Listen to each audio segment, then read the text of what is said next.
아닐 수가 없습니다. 성경에도 그런 말씀이 있죠. 경우에 합당한 말은 언쟁반의 금사와 가와 같으니라 그랬어요. 언쟁반만 해도 귀한데 그 언쟁반 위에 금사가가 놓인 것 같은 그런 복된 일이 경우에 합당한 말을 하게 되는 것이다 라는 겁니다. 항상 살아가면서 여러분 경우에 해야 할 덕스러운 말들, 위로하고 격려하고 사랑하는 그런 말들을 잘 할 수 있는 그런 성도들이 꼭 되시기를 축원합니다. 어느 사수생을 둔 어머니가 계셨어요. 자기 아들이 그러니까 3번 대학에 떨어지게 된 거죠.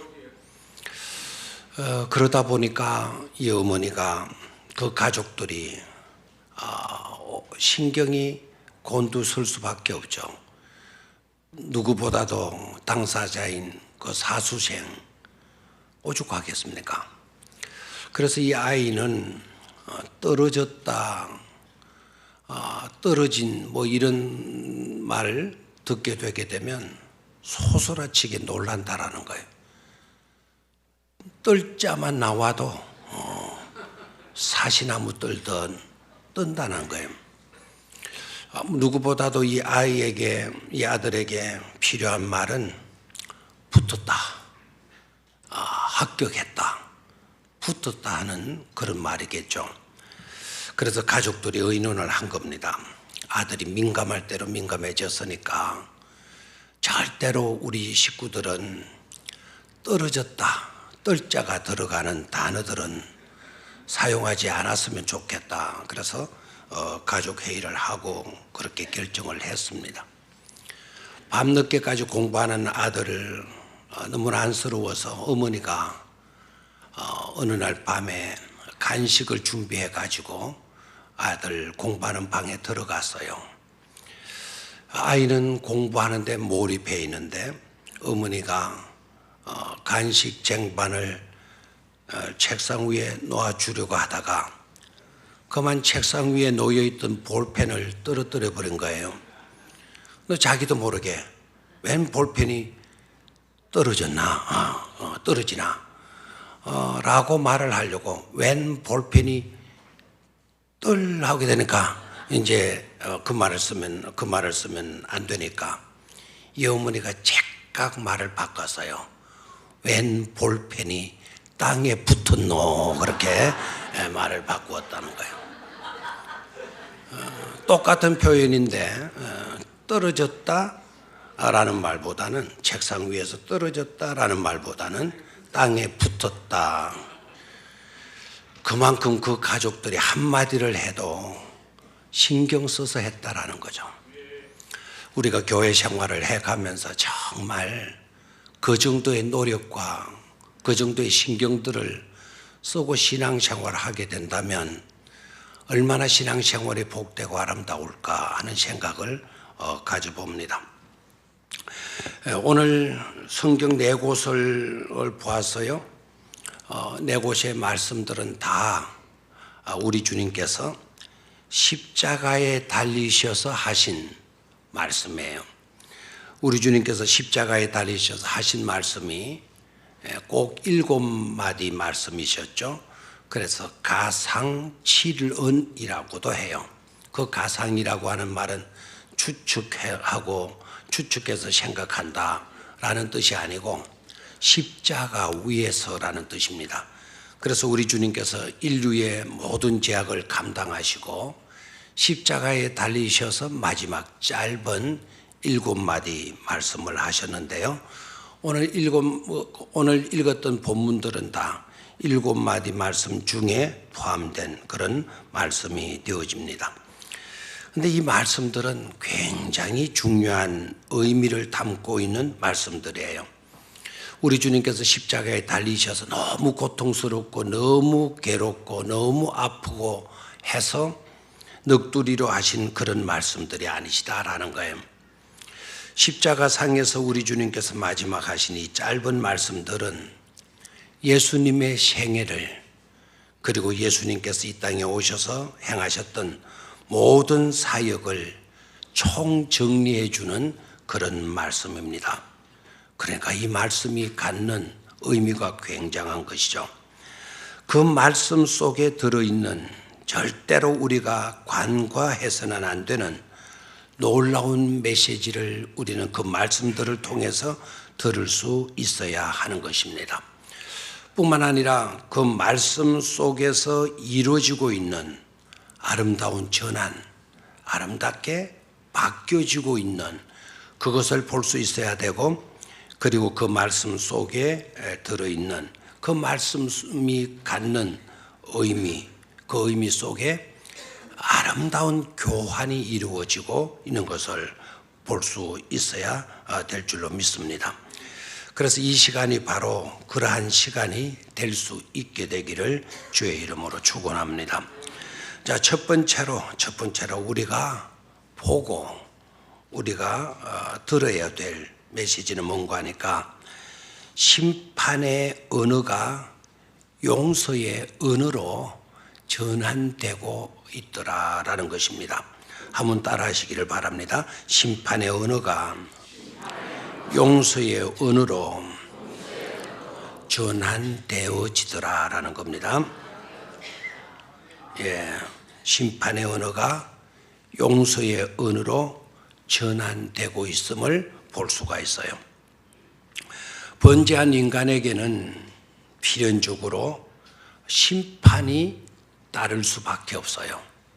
반드시 우리는요, 심판을 받을 수밖에 없습니다. 심판을 피할 수 있는 그런 자는 아무도 없어요. 죄의 싹은 뭐라고요? 사망이기 때문에 우리는 그 누구도 심판을 피할 수가 없는 것입니다.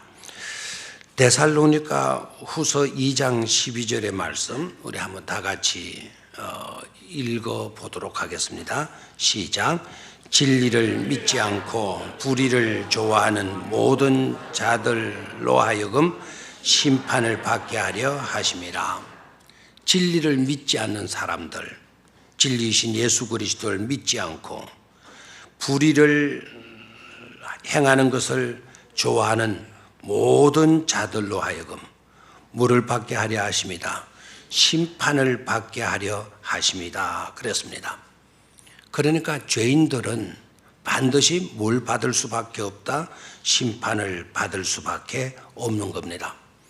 그런데 우리 주님께서 십자가에 못 박혀 달려 죽으시고 계셔요. 피 흘려 죽으시고 계십니다. 자, 예수님의 십자가를 봐도 반드시 범죄한 인간은 심판을 피할 수 없다라는 것을 밝히 알 수가 있는 것입니다. 죄인들은 반드시 이렇게 처벌을 받는 거다. 독생자이신 예수님을 십자가에 매달리게 하셔서라도 하나님은 죄의 값을 치르도록 하시고 계시는 것이죠. 그토록 죄에는 하나님의 공의의 심판이 따를 수밖에 없는 것입니다. 그렇다고 우리 주님께서 십자가에 못 박히셨다고 해서 우리 주님도 죄인인 모양이다, 지은 죄가 있었던 모양이다, 그러니까 심판을 받으시고 그리고 십자가에 저렇게 죽어가고 있는 모양이다, 이렇게 생각해서는 절대로 안 되는 것이죠. 예수님께서 피 흘려 십자가에 죽으시고 계시는 것은 예수님의 죄 때문이 아니고 누구의 죄 때문이죠? 저와 여러분들의 죄 때문 아닙니까? 우리의 온갖 죄를 예수님께서 대신 짊어지시고 대신 담당하시고 우리가 받아야 할 그 고초를 십자가에서 몸소 받으시고 계신 것이죠. 그래서 내가 심판받아서 내가 저주의 죽음을 죽어야 되는 것인데 내 대신 누가 심판을 받으시고 예수님이 심판을 받으시고 예수님이 우리를 대신해서 뭐 하시는 것입니까? 죽으시는 거예요. 그렇다고 한다면 우리 모두는 다 십자가에 못 박혀 돌아가시는 예수님을 뭐 해야 돼요? 존경할 수 있어야 될 줄로 믿습니다. 내 대신 내 죗값을 치르시기 위해서 죽어주시는 분이 예수님이시라고 한다면 얼마나 고마운 겁니까? 그 주님을 사랑하고 그 주님께 감격하고 감사해야 마땅할 줄로 믿습니다. 그런데 오늘 본문을 보게 되면은요, 감사하기는커녕 오히려 십자가에 우리 대신 못 박히신 예수님을 사람들은 조롱을 해요. 비난해요. 희롱해요. 정오해요. 모욕하고 있어요. 그리고 헐뜯고 있습니다. 비방합니다. 대제사장들도 그렇게 하고 서기관들도 그렇게 하고 장로들도 그렇게 하고 있습니다.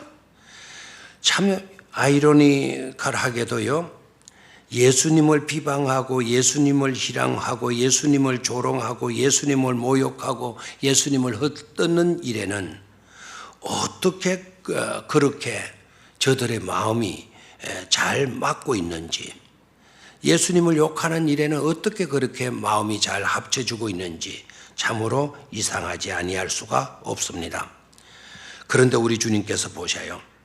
자신들을 위해서 예수님이 몸소 십자가에 고난 받으시고 죽으시는데 그럼에도 불구하고 비난하고 모욕하고 헐뜯고 조롱하고 희롱하고 한다면 예수님이 십자가에 달리셨다 하더라도 당장 뛰어내려와 가지고 요 쌍것들, 요 못돼 처먹은 놈들, 내가 너희를 위해서 이렇게 대신 죄를 감당하고 죽고 있는데, 피 흘리고 있는데 너네들이 되레 나한테 욕을 해? 나한테 비방을 해? 나에게 모욕을 주고 나를 희롱할 수 있어? 막 그렇게 야단을 치면서 혼쭐 나도록 야단을 쳐야 될 텐데 예수님은 그렇게 하시지를 아니하시고 오히려 저들을 위하여서 용서를 빌어주고 있는 것을 볼 수가 있습니다. 아버지여, 저희를 사하여 주옵소서. 저들은 자기의 하는 것을 알지 못함이니이다. 뭐를 빌어주고 있나요? 용서를 빌어주고 있어요. 예수님은 여러분 심판하실 수 있는 심판의 주이신 줄로 믿습니까? 죄인들을 처벌할 수 있는, 죄인들을 심판할 수 있는, 죄인들을 처형할 수 있는 그런 권한이 예수님께 분명히 있는 거죠.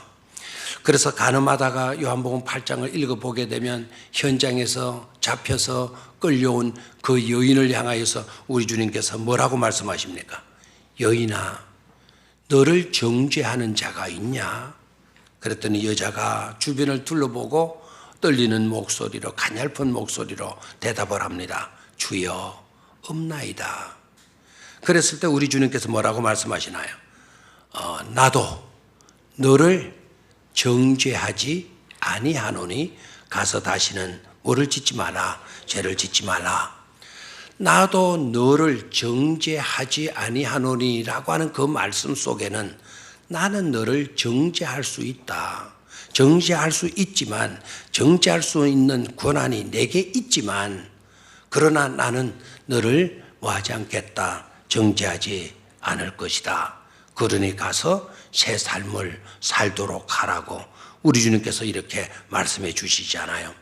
그래, 심판하실 수 있는 분이 심판의 언어를 사용하지 아니하시고 아버지여, 저희를 용서하여 주시옵소서, 용서의 언어를 사용하시고 계시는 것을 볼 수가 있습니다. 그리고 용서의 언어뿐만 아니라 저들은 자기의 하는 것을 알지 못함이니이다.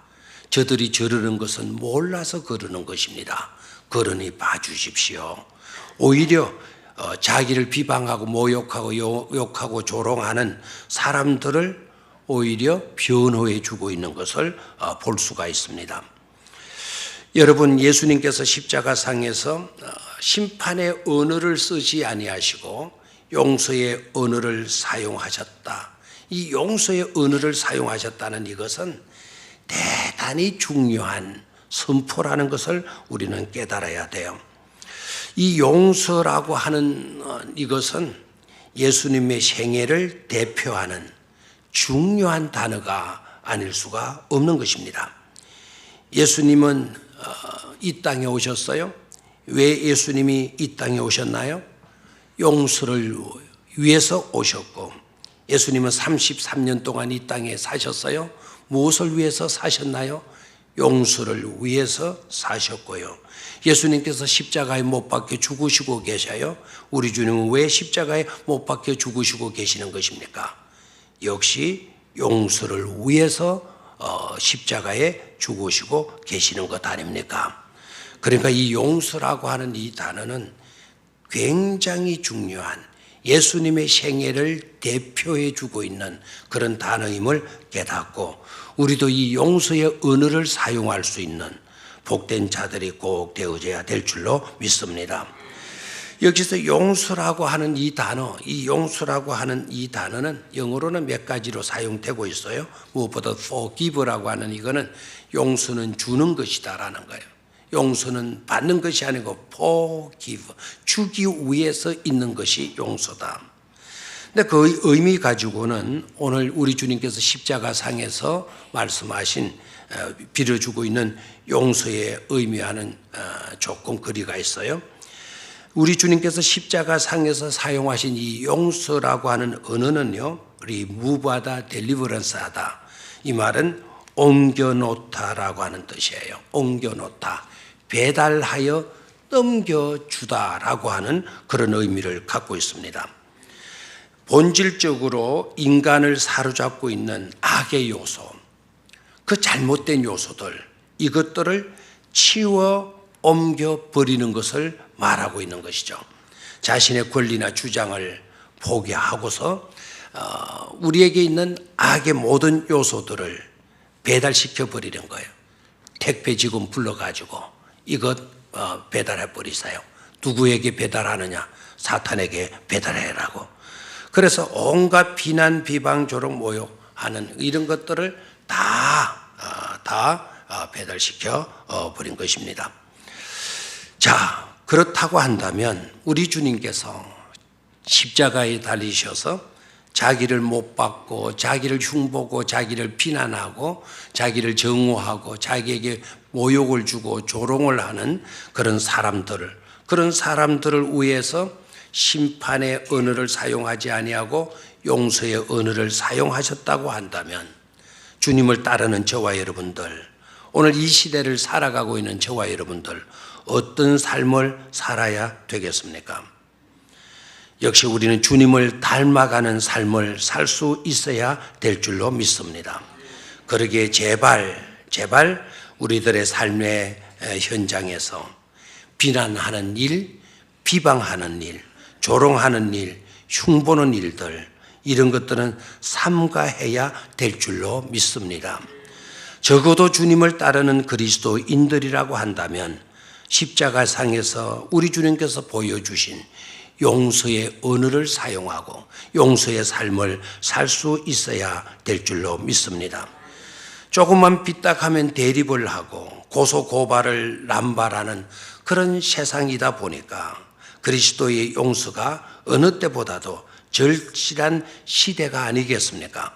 그럴수록 우리는 용서의 말, 용서의 언어를 사용하는 그런 복된 빛과 소금과 같은 삶을 살아야 될 줄로 믿습니다. 노력해야 돼요. 노력하지 않으면 절대로 우리가 그렇게 살 수가 없어요. 왜인가 하니까 우리는 비난하고 비방하고 조롱하고 모욕을 주는 일에 너무나도 익숙해져 있기 때문에 그렇습니다. 우리가 길들여져 있고 물들어 있는 것은 역시 칭찬의 언어에 길들여져 있고 용서의 언어에 길들여져 있는 것이 아니라 비방하고 흉보고 모욕하고 조롱하고 박해하고 하는 그런 일에 우리는 익숙해져 있는 겁니다. 종종 교회에서 신방을 하다 보면 신방자들과 동행을 하게 돼요. 예전에 있었던 이야기인데요. 신방을 가서 신방을 하고 돌아오게 되면은요, 좋은 분위기, 교회 발전이 있어져야 되고, 또 상처받은 사람들이 위로를 받고, 그리고 낙심했던 사람들이 희망을 가슴에 품고, 그렇게 되어야 되는데, 신방을 갔다 오게 되어지면 오히려 역효과가 나타나는 일이 없잖아 있더라고요. 신방을 갔다가 돌아와서 보게 되면 신방 대원들이 그 집의 형편을 보고 돌아온 거예요. 그리고 그 형편을 보고 돌아와 가지고는 오히려 기도해 주거나 그분을 내가 시간 날 때 도와줘야 되겠거나 이런 생각을 갖지를 않고 오히려 흉을 보고 다니는 겁니다. 가령 예를 들어서 보게 되면 그 집에 갔더니 불시에 찾아간 신방이어서 그런지는 모르지만 그 신방을 하기 위해서 떡 들어갔더니 싱크대 위에 막 설거지를 하지 않은 그릇들이 수두룩 쌓여 있는 겁니다. 그걸 보고 신방대원들이 돌아온 거예요. 돌아와서는 사람들한테 비방하고 조롱하는 말들을 했어요. 아무개 집에 갔더니 설거지도 안 해가지고요. 그 세대개가 있잖아. 게을러 빠져가지고는 그냥 싱크대에 막 그냥 밥그릇들이 수두룩 쌓여 있더라. 이런 식으로 비방하고 돌아다니는 겁니다. 또 어떤 경우에는 그 집에 갔더니 환자가 있어가지고 방 안에 누워 있는데 그 집에 갔더니 아무개 병들려서 안방에 처박혀 누워 자고 있더라. 그런 이야기들. 여러분, 신방하는 거는 남의 집에 정복하러 간 겁니까? 설거지 했나 안 했나 여러분 검사하러 간 겁니까? 그 집에 병자가 있는지 없는지 그거 확인하러 간 겁니까? 이 도무지 안 되는 거예요. 좋은 뜻으로 주의 이름으로 신방을 갔으면서도 갔다 와가지고 왜 그렇게 비방합니까? 왜 그렇게 욕합니까? 왜 이렇게 모욕을 주는 겁니까? 근본적으로 잘못됐죠? 왜 그렇게 잘못됐냐? 우리는 그런 일에 너무나도 익숙해져 있었기 때문에 그렇죠.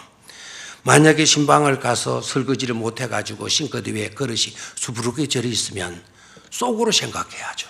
내가 언젠가 다시 이 집에 와야 되겠다. 그리고 와서 내가 저 그릇들을 깨끗이 씻어 놓아 주어야 되겠다. 그런 마음을 먹는 것이 그게 예수님을 따르는 그리스도의 진정한 모습 아니겠습니까?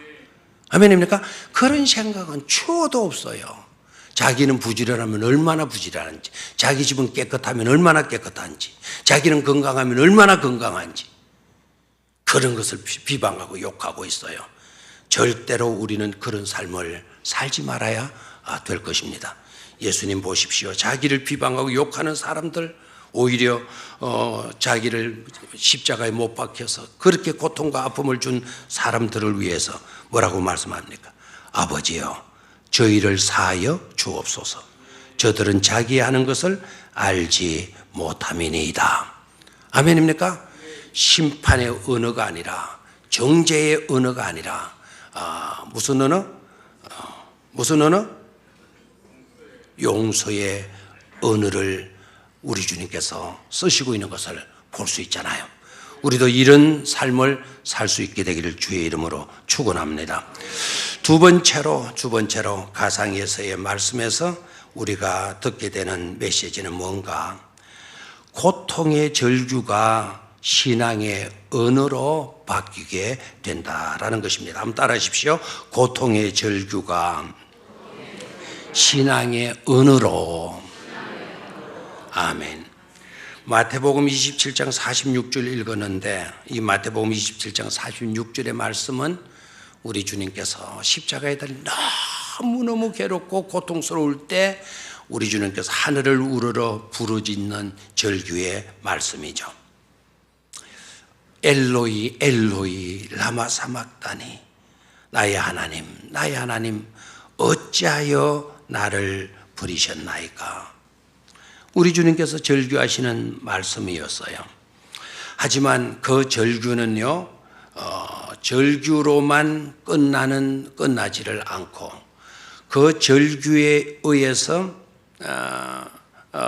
이어서 우리 주님의 입에서 나오는 말씀은 누가복음 23장 46절의 말씀입니다. 한번 같이 보도록 할까요? 아버지여, 당신의 손에 내 영혼을 맡기나이다. 예수께서 큰 소리로 불러 이르시되 아버지, 내 영혼을 아버지 손에 부탁하나이다. 다시 한번 아버지, 당신의 손에 내 영혼을 맡기나이다. 부탁하나이다. 그랬어요. 엘로이 엘로이 라마 사막다니 라고 하는 그 절규에 부르짖어 못지않게 큰 소리로 아버지여, 내 영혼을 아버지 손에 부탁하나이다. 이렇게 말씀하고 있어요. 고통의 언어를, 괴로움의 언어를, 아픔의 언어를 신앙의 언어로 바꾸어 놓으시고 계시는 것을 깨달을 수가 있는 줄로 믿습니다. 여러분, 한숨이 괴로움의 언어가, 고통의 언어가, 아픔의 언어가 믿음의 언어로 바뀌어진다라는 것도 놀라운 복음이 아닐 수가 없는 줄로 믿습니다. 여러분의 삶에 있어서 괴로운 점이 있습니까? 고통과 아픔이 있습니까? 견딜 수 없는 쓰라림이 있습니까? 여러분, 그 쓰라림의 현장 속에서 꼭 신앙의 언어를 놓치지 않게 되기를 부탁합니다. 내가 괴로움으로, 내가 고통스러움으로 아버지, 모든 것을 아버지께 맡깁니다. 주님을 의지하오니 주여 불쌍히 여겨 주시옵소서 기도하는 우리의 삶이 되어져야 될 줄로 믿습니다. 물론 엘로이 엘로이 라마 사막다리라고 하는 이 말씀도 제가 누차 강조를 지난 수요일 저녁에도 그 말씀을 드린 적이 있어요. 나를 버리시면서까지 저 쓸데없는 저 죄인들을 구원하시고자 하시는 하나님의 사랑은 정말 정말 놀라우십니다 라는 말씀이죠. 그런데도 절규라고 할 수 있는 것은 우리가 부르짖어야 될, 우리가 고통 속에서 부르짖어야 될 그 말을 누가 대신 부르짖은 겁니까? 예수님께서 부르짖어 주신 것이죠. 여러분, 탁월한 신앙을 지켜간 사람, 믿음으로 산 사람들의 특징이 어떠한지 여러분 아시죠? 다들 믿음의 탁월한 사람들의 모습을 보게 되면 다들 고통의 언어를 신앙의 언어로 바꾸고 있는 것을 볼 수가 있습니다. 구약의 요셉이라고 하는 인물 여러분 잘 알죠? 형들로부터 따돌림을 당하고 나중에 가서는 인신매매를 당해서 노예 생활을 하게 되고, 노예 생활을 해서 이제 등 좀 편려니 생각했더니 보디발의 아내의 모함으로 인하여서 또다시 감옥 생활을 하게 되는 그 요셉, 얼마나 쓰라립니까? 얼마나 고통스럽습니까? 그런데도 불구하고 그는 이렇게 고백을 하죠. 아버지가 죽고 났을 때 형들이 요셉 앞에 들들들들 떨고 있을 때 그때 요셉이 그 형들을 향해서 한 말이 바로 그것이죠. 당신들은 나를 해하려 하였으나, 당신들은 나를 해치려고 하였으나 하나님은 그것을 선으로 바꾸사 오늘과 같이 많은 백성의 생명을 구원하게 하려 하십니다. 이렇게 말씀을 해요. 그 고통의 순간, 고통의 언어를 사용할 수밖에 없는 그와 같은 것이었지만 요셉은 고통의 언어를 사용하지 않고 하나님이 오늘 이와 같이 잘 되게 해 주시려고 하나님께서 그렇게 해 주신 것입니다. 하나님의 섭리, 하나님의 주권을 인정하는 신앙의 언어로 바꾸어 놓고 있는 것을 우리는 깨달을 수가 있는 줄로 믿습니다. 다윗도 그렇죠. 다윗도 산전 수준을 다 겪은 성군 다윗 아닙니까? 다윗은 형통하고 평탄한 길을 걸었던 것 아닙니다. 다윗은 이렇게 고백합니다. 고난 당한 것이 내게 유익이라. 이로 말미암아 내가 주의 율례들을 배우게 되었나이다. 그랬어요. 고난 당한 것이 참 엄청난 괴로움이고 고통이고 아픔이었지만, 그러나 지나놓고 나니 그 고난 당한 것이 오히려 나에게 유익이 되어졌다는 겁니다. 그것 때문에 내가 주의 율례를 배우게 되고 믿음으로 잘 살게 되어질 수가 있었다. 고난의 언어를 사용하지 않고 신앙의 언어를 사용하고 있는 것을 볼 수가 있습니다. 지금 여러분 형편이 어렵습니까? 여러분들이 지고 있는 짐들이 너무 버겁고 무겁습니까? 고통과 괴로움이 말할 수 없도록 쓰라림으로 와 닿고 있습니까? 그럴수록 고통의 언어를 사용하기보다 여러분들의 그 고통의 언어가 신앙의 언어로 전환될 수 있게 되기를 주의 이름으로 축원합니다. 내 영혼을 아버지의 손에 맡기나이다. 내 영혼을 아버지의 손에 맡기나이다. 그렇게 기도하고 그렇게 맡길 수 있는 신실한 믿음의 사람들이 되시기를 바랍니다. 마지막 세 번째로 목마름의 언어가 완성의 언어로 바뀌어지는 것을 보게 돼요. 자, 요한복음 19장 28절 우리 주님께서는 이렇게 외치죠. 내가 목마르다 그랬어요. 어떤 분들은 이 구절 때문에 시험 든 사람도 있다 그래요. 예수님이 목마르다니, 에이구, 그런 분이 뭐 하나님이라고? 이런 식으로 실망했다고 하는 이야기도 제가 들어봤어요. 여러분, 몰라서 하는 겁니다. 예수님도 목마르실 수 있어요, 없어요? 왜 목마르죠? 참 사람이기 때문에 그러하지 않습니까? 그 목마름은 우리가 겪는 목마름과 동일해요. 그런데 우리는 땀만 조금 흘려도 등산 한번 해도 물이 켜져요, 안 켜져요? 켜지죠. 그런데 우리 주님은 몸에서 온갖 수분이, 온갖 피가 다 빠져나간 상태가 아닙니까? 그랬을 때 목마름의 언어는 반드시 나올 수밖에 없죠.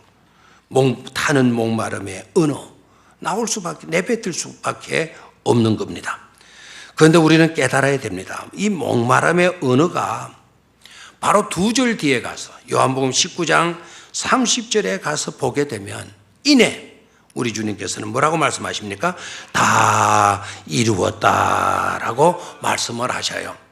그 다 이루었다라는 말의 의미가 굉장한 겁니다. 우리의 죗값을 다 치러 주었다. 지불 완료. 지불 끝났다. 지불 완료라는 선포이기도 하고요. 이 다 이루었다라고 하는 이 말씀은 목마름의 언어에 이어서 나온 말씀이기 때문에요. 우리가 살아가면서 목마른 갈증을 느낄 때가 많죠. 진리에 대한 목마름이 있어요. 사랑에 대한 목마름이 있죠. 용서에 대한 목마름이 있죠. 평화에 대한 목마름이 있죠. 풍요에 대한, 가난에 대한 목마름이 우리에게 있지 않습니까? 그 모든 것들에 대한 지불 완료입니다. 모든 갈증의 문제를 다 해결해 주시는 선포이죠. 테텔라스타이, 내가 모든 것을 다 갚았다라는 거예요. 그래서 우리가 마셔야 할 물 필요 없어요. 갚아야 할 빚 우리에게는 없어졌어요. 그 모든 것에 대해서 뭐가 이루어진 거죠? 지불 완료가 이루어지게 된 겁니다. 이것 또한 놀라운 복음이 아닐 수가 없죠. 자, 그렇다면 결론적으로 예수님은 왜 기꺼이 그 길을 걸어가신 것일까요? 왜 우리 주님께서는 비방하고 욕을 들으시면서까지, 그리고 십자가에 죽으시기까지 하시면서 그 길을 걸어가신 것일까요? 우리는 마지막으로 그 질문을 주님께 던져야 될 줄로 믿습니다. 그 질문에 대한 해답은 꼭 한 가지인 줄로 믿습니다. 하나님의 사랑이 강건하셨기 때문이다라는 거예요. 하나님의 사랑이 강건하셨기 때문이다. 우리도 하나님의 사랑이 강건하는 그런 삶을 살아갈 수 있어야 될 줄로 믿습니다. 주님께서 우리를 위해서 십자가에 피 흘려 죽으셨으니 나 때문에 그런 고통 당하시고 나 때문에 모든 것을 담당해 주신 것이기 때문에 은혜에 빚진 우리들 또한 하나님의 사랑이 강건이 되어서 우리에게도 주어진 본분을 감당해가는 그런 삶이 되어야 될 줄로 믿습니다. 마지막으로 한 실화를 여러분에게 소개하고 말씀을 마치도록 하겠습니다. 1956년 1월 2일 미국 휘튼 대학이 있는데 그 미국 휘튼 대학을 수석으로 졸업한 28살의 짐 엘리엇이라고 하는 젊은이가 있습니다.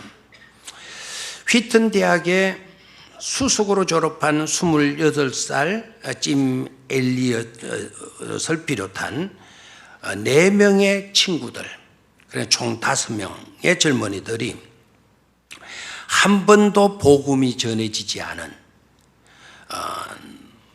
에콰도르의 정글 속으로 복음을 전하기 위해서 그들이 떠나게 됩니다. 에콰도르 정글 속에는 어느 부족이 살고 있었는가 하니까 예부인들을 잔인하게 죽이는데 악명 높은, 절대로 예부 사람이 그 영토에 들어오는 것을 용납하지 않는 아우카 부족들이 살고 있는 곳으로 복음을 전하기 위해서 그들이 떠난 겁니다. 이 5명의 젊은이들은 에콰도르 어느 강변 기슭에 텐트를 치고 복음을 전할 준비를 마칩니다. 그런데 그때부터 며칠째 이들과 연락을 취해도 연락이 두절된 상태로 있는 겁니다. 그래서 선교 본부와 연락이 두절되니까 선교 본부에서는 혹시나 하는 걱정에 사로잡혀서 경비행기를 보내고 그 경비행기에 수색 대원을 실어서 그 에콰도르 밀림 지역을 가게 했습니다. 1월 8일 꼭 이들이 선교지를 향해서 떠난 일주일 뒤에 이 수색하러 들어갔던 수색대원들은 어느 강변에서 무참하게 살해된 5명의 청년들의 시신을 발견하게 됩니다. 그들은 가자마자 이내 그 아우카 부족에게 사로잡혀가지고 처절하게, 아주 비참하게, 잔인하게 살해를 당했던 것이죠. 그런데 수색대원들이 그 젊은이들을 시신을 수습하는데 놀라운 것을 발견하게 되었습니다. 그 5명의 젊은이들의 주머니 속에는 총이 들어 있었습니다. 총도 있고 총알도 있었는데 총이 있었음에도 불구하고 그들은 총을 사용하지 않았다는 것입니다. 그 당시 그렇게 되니까 이 언론이 항상 문제잖아요. 이 언론들은 그들의 희생이 참으로 무가치하고 헛된 개죽음에 불과했다고 혹독한 논평을 신문에 쏟아내기 시작했습니다. 그래서 그 젊은이들은 개죽음을 죽고 만 것이구나, 아까운 인재들 그렇게 죽었구나, 그는 가벼운 행동이다, 경솔한 행동들이었다, 온갖 비난을 다 쏟아부었죠. 그러나 이 이야기는 거기에서 끝나지 않습니다. 짐 엘리엇이 순교를 당한 지 꼭 1년 뒤에 그의 부인 엘리사벳 엘리엇이 간호사 훈련을 받고 남편이 순교한 그 아우카 부족에게로 다시 부인이 들어갑니다. 그 부인이 들어가서 그곳에 복음의 씨앗을 뿌리기를 시작합니다. 그런데 감사하게도 그의 부인도 그 사실을 모르고 들어간 건데, 이 부인이 들어가게 되니까 아우카 부족은 엘리엇의 부인 되는 엘리사벳 엘리엇을 죽이지 않은 겁니다. 그리고 붙들지도 않은 겁니다.